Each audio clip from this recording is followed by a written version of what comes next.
Hey guys, it's Jenkins201 here, and today we are going to be ranking Marvel's mutants from least to most powerful. Now this list actually started off as an X-Men ranking, but over time it kind of transformed because some characters were on a gray area.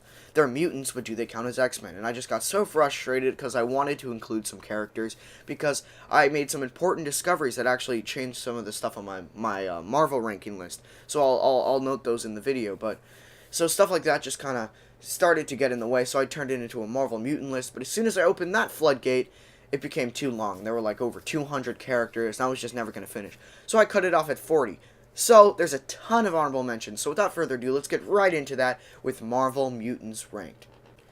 I actually just tallied it right now, and I have like 78 honorable mentions just written down, and then on my proto script I have at least 120 more. It's absolutely insane. So I just chose some of the most popular ones that I saw out of the list, so I'm just going to play them over my voice right now. So these are the honorable mentions. There should be the likes of Rogue, maybe Azazel or Nightcrawler, Wolverine, all that good stuff. And yeah, so we're done with honorable mentions. Just know that there's a ton of them. So let's start off with number 40. Coming in at number 40 is Cannonball. Now, Cannonball is a mutant who grew up in a coal mining family, and due to this, his power is that he can produce a thermochemical energy and ignite it anywhere on his body. So this allows him to be able to fly and shoot powerful flame blasts and all that good stuff. And if you've seen Boku no Hero Academia, he's essentially Bakugo. So that's why he comes in right here at number 40. Coming in just above Cannonball at number 39 is Chamber. Now, the reason why Chamber's just above Cannonball, which might be surprising, is his powers actually go further than just being able to shoot flame out of his chest. If that were the case, he would be an honorable mention, and someone else would have taken this spot. He actually has the access to psionic energy. He can basically tell you things in your mind. It's a one-way communication. He can't take you over or anything like that. And he can also burst into a body of pure eruptive fire, as he's done in the past. So it's just he has his initial power isn't actually that strong, but once he grew in the comics, he became much more powerful, which is why he could beat Cannonball. Coming in at number 38 is Psylocke. Now, if you've only seen the X-Men Apocalypse movie, you're not going to think she's very strong, but her power resides in psionic energy. She is actually a telepath, albeit a very weak one, and she has a lot of energy projection power. So, she usually uses this to make purple glowing blades that are so powerful they can cut through adamantium. That's her main usage, but she can also make other things, such as walls to block people away, or giant, walls again to push people away. She's just extremely powerful, and that's why she runs up right here at number 38. A tie coming in at number 37 is Bishop and Sebastian Shaw. Now, their powers are extremely similar. Both of them have the ability to collect kinetic energy and force it out again. Essentially, if they were standing outside in the rain and it just kept raining on them after like 6 hours of just standing there, they'd be able to punch Colossus into space. Now, I know that's an extreme example, but that's essentially what their power is. They can gather kinetic energy. And Shaw, fun fact, is the one that killed Magneto's mother, and so Bishop recently actually killed Apocalypse. To be it, Apocalypse was like half dead and tied up, but still being able to kill essentially a mutant god is really hard. So that's why they both come in here at number 37. Coming in at number 36 is Hellion. Hellion is a character who is a class 1 telekinetic. His entire power is that he can do what Jean Grey can do minus the telepathy. Although he isn't very experienced with his powers, and he hasn't shown many super amazing feats yet other than taking on the Omega Sentinel, and that's why he comes in right here at number 36. Coming in at number 35 is the Omega level mutant Storm. Now, a lot of people underrank Storm or underestimate her when they make these sort of lists. Now, Storm, her power isn't just making storms, it's actually manipulating kinetic energy. So that already puts her above the likes of Sebastian Shaw and Bishop. She's just extremely powerful. And on top of that, she can fly and create storms that are category 5 and above. So she's just extremely powerful. Her Gale Force winds and her electric strikes can match the likes of Thor, and if you're not prepared, she's just going to take you out. So that's why she comes in right here at number 35. Coming in at number 34 is Iceman. Now, Iceman has gotten a pretty big buff over the past couple years. Now he can manipulate almost all forms of H2O through on the molecular level, which is absolutely insane, and he can come back from near death by restructuring his own water molecules. Now, this makes him extremely powerful, as he can almost never die, and he can almost create anything he wants, extremely hot vapor or extremely cold ice, and just annihilate his opponents. So that's why he comes in right here at number 34. Coming in kind of low on this list at number 33 is Quicksilver. Now, you've seen Quicksilver in the Avengers movies and the Fox movies. Now, the comic book counterpart that I'm talking about is much closer to the Avengers counterpart. The Fox counterpart is essentially unbeatable. But let's just focus. Think of the Avengers one, the lame one. No offense to the actor in any way. But the Quicksilver in the comics isn't extremely fast like the Fox one, like I said earlier. He is often beat, and compared to the other people that come after him on this list, I don't think he would honestly stand a chance, as some of their powers get to straight up ridiculous. So that's why he comes in right here at number 33. Also coming in surprisingly low on this list at number 32 is Darwin. Now, Darwin is a character whose entire mutant power is to adapt. His body adapts to any situation, including if someone shot a gun at him, his skin turns to diamonds. Just kind of stuff like that. If he gets put in lava, his skin becomes resistant to lava. It's just crazy stuff like that. However, it's not infinite. When he was going to fight the Hulk, his body gave him the power to run away really fast, or maybe it was teleport away. I don't know, but essentially that's what happened with him, and I just think that his ability would make him extremely hard for Quicksilver to hit. Maybe his body turns into goo, and whenever Quicksilver touches him, it heats it up and Quicksilver's now stuck. Like, just stuff like that. And that's a way that Apocalypse could have beaten Quicksilver, but they didn't do it. Apocalypse beat him in a stupid way. But anyway, that's why Darwin's here at number 32. Coming in at number 11 is Emma Frost. Now, Emma Frost, if you've seen my telepath videos, an extremely gifted telepath, one of the strongest ones out there. And she also has the ability to turn her skin into diamonds, which means that she essentially can pull a Darwin at any time, and she is a extremely gifted telepath. So that combination puts her just above Darwin, which is why I placed her right here at number 32. Mr. Sinister pops onto this list at number 30 because he was able to overpower Emma Frost in the telepathic battle. Now, this is extremely powerful feat, simply because of how gifted a telepath Emma is, and because she can turn her skin into diamonds, which is also an extremely powerful mutant ability. But Mr. Sinister was able to overpower her in all of that, so that's why he comes in just above her at number 30. Coming in relatively high at number 29 is Gambit. Now, if you didn't know, Gambit is actually an Omega level mutant, simply because his power is he touches his cards and he turns them into exploding projectiles, and he can throw them and they cause large explosions. But it's not actually just the cards that he can do this to. In the House of M storyline, Gambit was almost like god level. Like, he could touch pretty much anything and make it explode. And so it just shows how insanely powerful he is, and he's resistant to telepathy. So I'm actually surprised he's not higher. So the reason why I said he could beat the likes of Mr. Sinister and Emma Frost is because, first of all, he's resistant to telepathy, and making things explode when you throw them at people is so extremely powerful that I don't think any of them could really have a mechanism to survive it. So that's why it comes in right here at number 29.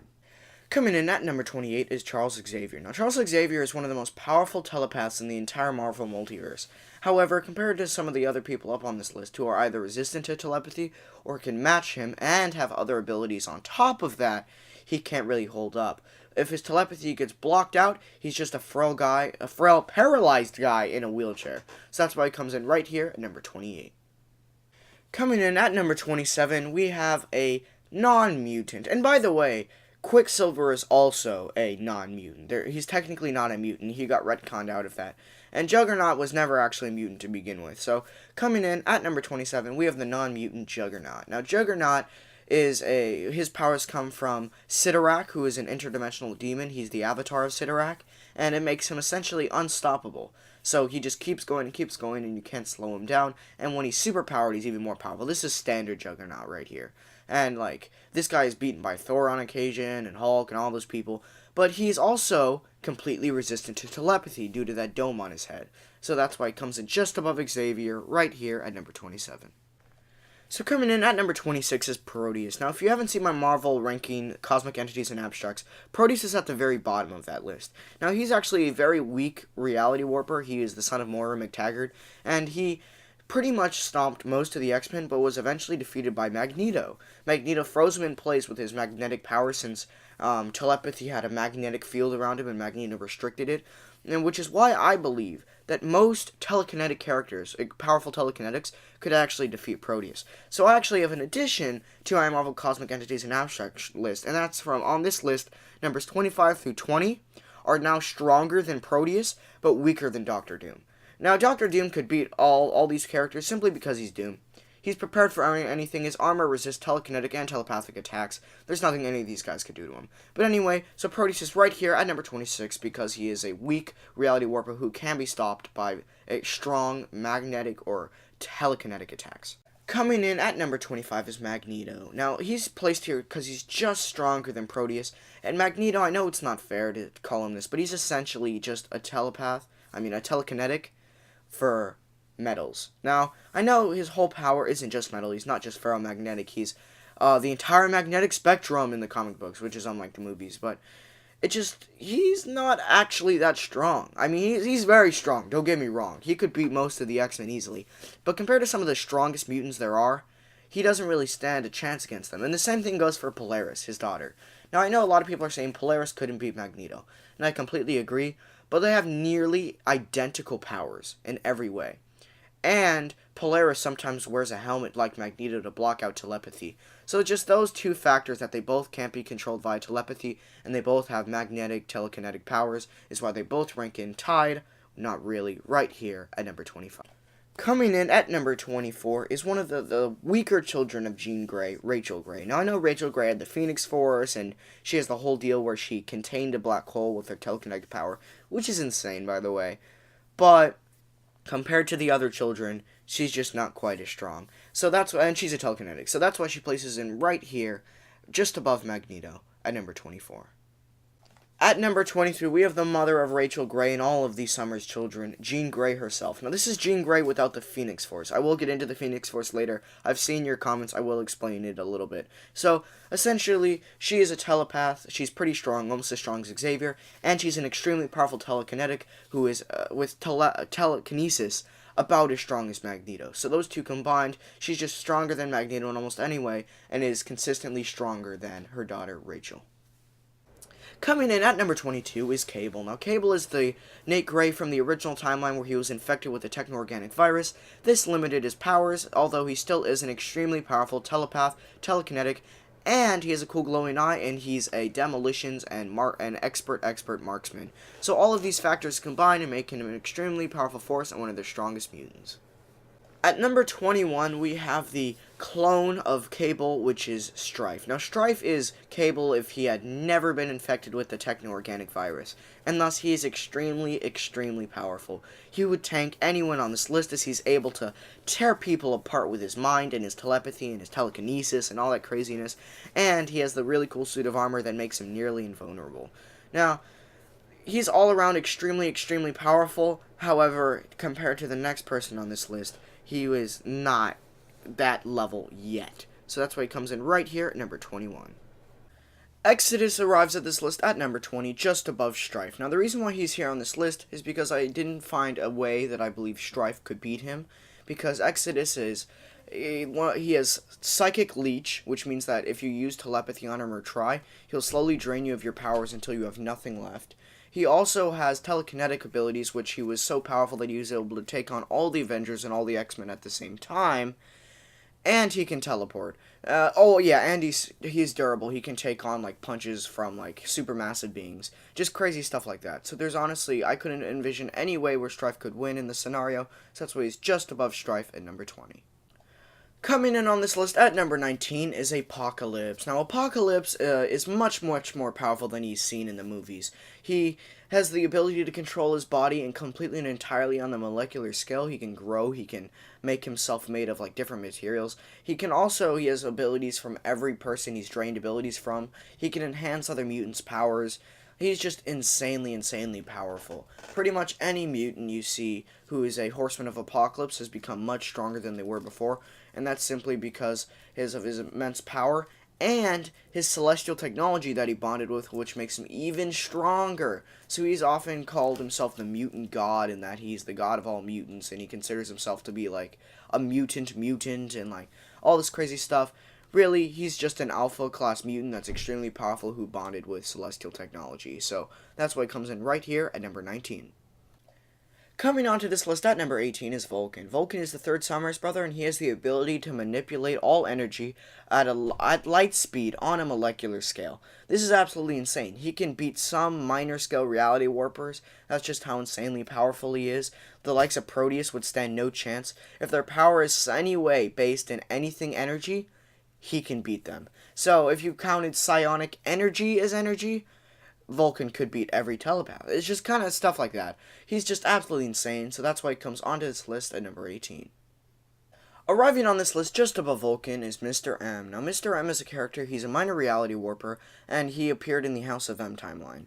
Now, in this timeline, he led a resistance of mutants, and essentially, he could do stuff like kill a Celestial with a wave of his hand and stuff like that, but nothing too major. He was actually maybe killed, maybe not. It was left up for debate whether he had ascended or whether he really died. When Leech touched him and drained his powers, and he was destroyed in a blast. Now, this character is pretty interesting. If you read his backstory, he's definitely a high-skill reality warper. He accidentally turned someone inside out when he was a boy and all this different stuff.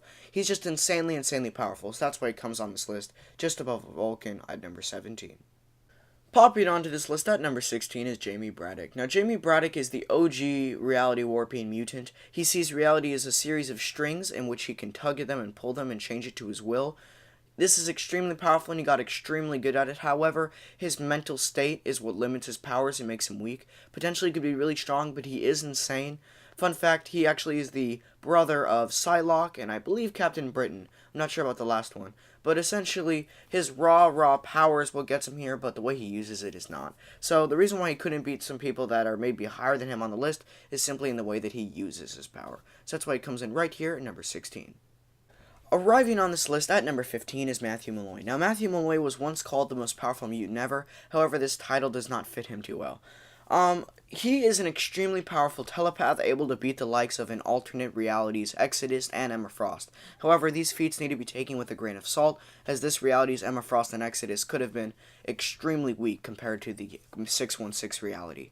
In addition, he's a powerful telekinetic, as he was able to snap Exodus's neck when he sensed his presence in his mind. He also was able to teleport his parents away, either to another dimension or to somewhere else on the planet. It's unknown at this point which one it was. But he was eventually defeated by time travel, which shows that he cannot manipulate the time stream in a way strong enough for him to survive.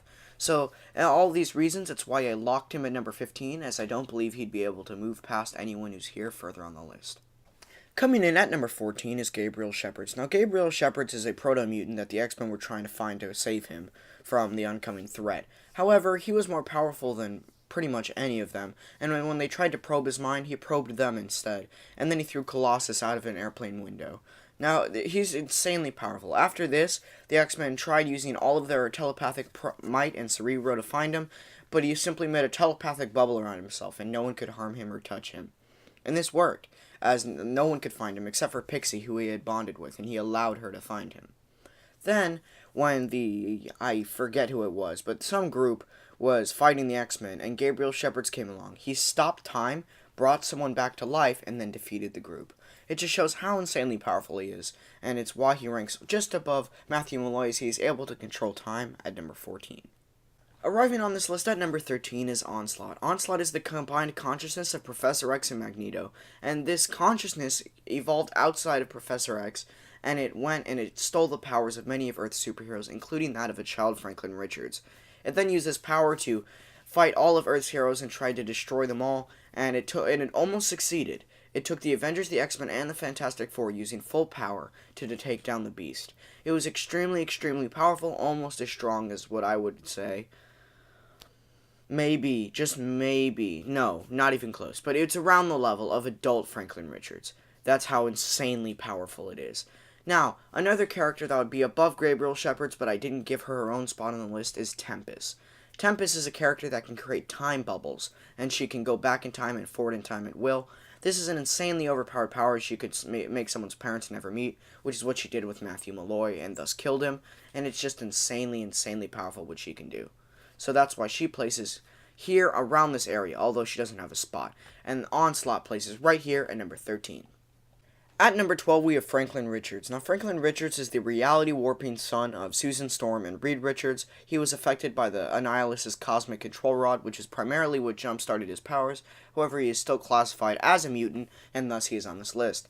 Adult Franklin Richards was capable of time travel and vast reality manipulation, able to stand toe-to-toe with Celestials. So that's why he's this high on this list, and why he places right here at number 12. Mutant Inhuman Beyonder comes onto this list at number 11. Now, the reason why he's this high on the list is because although he's been nerfed and retconned and made weaker and weaker and weaker by Marvel, he's still an extremely powerful character. He was shown to be able to warp reality on a scale to which he could make every dream of every hero that was trying to talk with him possible, making Iron Man the ruler of the world, Professor X having his perfect society, all the different stuff, and when they rejected him, he simply ceased to exist. Although we all know he's not really dead, his consciousness just disappeared and will likely reappear again. So, this immense power is what gains him this spot right here at number 11. Starting off our top 10, we have the Dark Phoenix. Now, the Dark Phoenix is Jean Grey with a fraction of the Phoenix Force while her mind is still in disarray. Essentially, the Phoenix Force is this multiversal entity that is responsible for creating all life. It is the fires of creation. It is nearly omnipotent. It's almost as strong as the Living Tribunal itself. Like, it's so insanely powerful. And across each universe, there's a section of it that pertains to each universe. And the section that went to the Earth 616, which is the main Marvel universe, went to Jean Grey. But her mind couldn't take it. And so she kind of went crazy, and that's what results in the Dark Phoenix. And with it, she was able to crush suns and destroy planets and all this crazy stuff. And so she was just insanely powerful, and that's why she ranks in right here at number 10.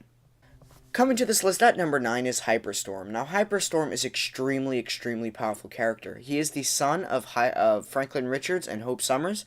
He inherited both of their powers, so essentially he has the power of the Dark Phoenix and the powers of Franklin Richards all wrapped into one.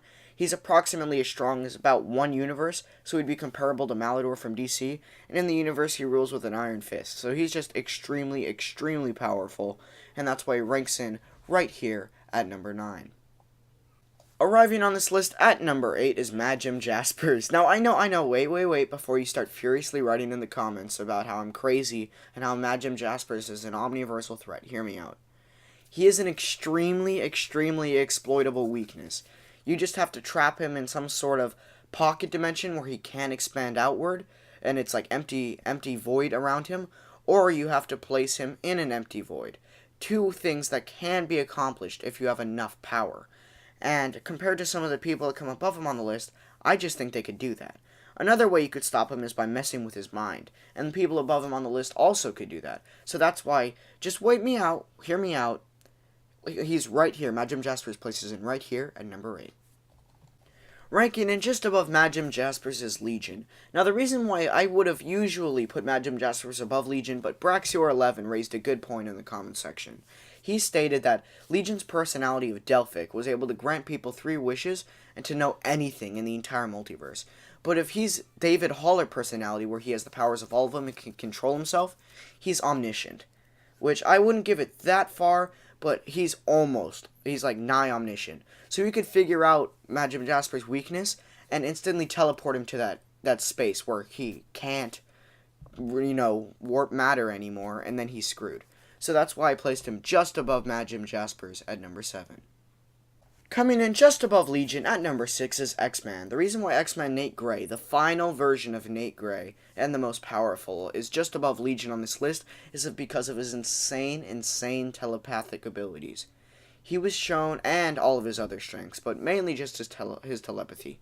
He was able to shatter David Haller's mind, reducing him back to his personality form, and then overwhelm Legion's brain, and then go right inside, and then take it over, and transformed into this Uber Legion mode, which he's still at right now, and he was able to, now he has the power to essentially warp all of reality. So right now, X-Man is actually pretty much just Legion level of power. Even a little bit stronger because of his enhanced telepathy.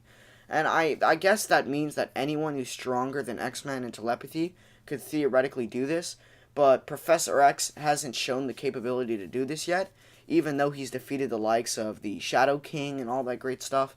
But instead, the only one who's ever really done this is X-Man, and that's personal to him, and so that's why I give him this feat right here, and why he places it right here at number 6. Coming in at number 5 on this list, just above Legion and X-Man, is Scarlet Witch. Now, the reason why Scarlet Witch is above Legion is simply because her feats far outgrow his. Legion, was his most powerful feat was with his Moira personality, was able to put the 616 universe in a box, which first of all is absolutely insane. But Scarlet Witch takes that to a whole nother level. When she was imbued with Chthon's power, she was able to warp reality on a multiversal scale. When it was confirmed that when she said no more mutants, and 98% of the mutants' population, all of their powers disappeared, it affected the entire multiverse, which is absolutely insane. So the reason why is her multiversal warp just puts her on a higher tier, just above Legion and X-Men's reach. Arriving right at number 4 is Marquise of Death, Clyde Wincham. Now, Clyde Wincham was the only mutant in his universe, and he was able of vast reality warping, and he summoned all the 616 heroes to his universe that were in his comic books. They took him back to their universe, and from which he went absolutely nuts. And he went to the 616 universe as the Marquise of Death later on, and just annihilated everything. And he was insanely powerful. He was able to wave his hand and wipe away universes and all that stuff. Just multiversal feats that Scarlet Witch couldn't even dream of accomplishing. And he was eventually defeated through Clyde Wincham, his past self, and Doctor Doom, with millions of years of prep time. So it just shows how immensely powerful he is when he can wipe his hand and eradicate millions of Galactuses or Galacti and all that stuff. So that just shows how powerful he is, and that's why he ranks in right here at number 4. Ranking in at number 3 is Hope Summers' Maximum Power. Now, Hope Summers at her maximum power can do insane feats. She can, if she's close to someone who's a mutant, she can take their powers and have them on the highest degree. So she could go up to Mr. M, who's a reality warper, and she could walk up to him and say, "Hey, hi." And then all of a sudden, she's more powerful than Clyde Wincham. Now, I know that's an exaggeration. Their powers don't work the same. It probably wouldn't happen like that. She would need to go up to someone who's a much more powerful reality warping mutant. But essentially, that's what she could do. She could become infinitely more powerful than Clyde Wincham if she was next to him. That's just the way her powers work. And also, she's capable of achieving White Phoenix of the Crown. So she could potentially be almost as powerful as that of the Living Tribunal. Which is why I rank her so high on this list. She's absolutely insane. So that's why she's right here at number 3. Surprisingly, not at number 1 is Jean Grey, White Phoenix of the Crown. As White Phoenix of the Crown, Jean Grey possessed almost the entirety of the Phoenix's power. Now, the Phoenix is that multiversal entity I was talking about earlier, and imagine that power, the fires of creation themselves, the power to create almost the entire multiverse in one person's hands. And she's number 2. So, it's just, I'll show you who number 1 is, and then it'll all make sense. But she is definitely the most powerful beyond Omega level mutant. By far. Her whole ability is that she can take the Phoenix Force and make it her own. And that's why she's so insanely powerful. It's because of the White Phoenix. And that's why she ranks in right here at number 2. In first place is the one and only Aquaman level mutant, Miranda. Now, Miranda isn't actually a mutant, although she's classified as one. She's actually the manifestation of the Editor. She's responsible for all retcons in Marvel Comics. The reason why superheroes never age? Miranda. The reason why the Winter Soldier came back to life? Miranda. The reason why pretty much anything happens. Why Nick Fury is this cool Samuel L. Jackson looking dude. See, that's Miranda. She even explains it herself. She's extremely powerful. She's more powerful than pretty much... If you see my Marvel ranking list, I'm pretty sure she's 3rd place. That's how insanely powerful she is. She's not actually a fair character. She is the representation of the Editor. She's essentially almost the one above all. They may be like the same character even. That's how incredibly powerful she is and how symbolic she is. So that's why, as the only Aquaman level mutant, she comes in at number 1. Thank you guys so much for watching. If you enjoyed this video, make sure to leave a like. If you're interested in more videos by me, make sure to hit that subscribe button, hit the notification bell so you'll be notified when I upload next. For more videos by me, on that box on the left, you'll see more of them over there. And then to the right, you'll see Akidasta. He makes amazing paint openings of different animes and meme compilations. And you'll see CREEPA MC. He makes Minecraft and Fortnite tutorials, and he's an all-around cool guy as well. And then in the middle of your screen, you'll see my icon. You can click there to subscribe. Thank you guys again so much for watching and for supporting me. And I'll see you guys in the next one. Bye.